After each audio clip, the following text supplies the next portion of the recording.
Okay, so after you install Windows 11, on the very first page, hit your Shift and F10, and there you go. There's your command prompt. Make sure you click in there, type in OOBE /bypassNRO. Enter.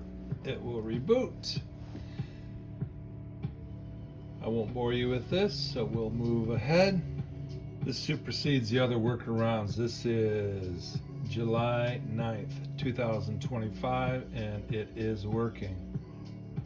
On a laptop, just for a note, if the keyboard doesn't work, plug an external keyboard into it. It will work.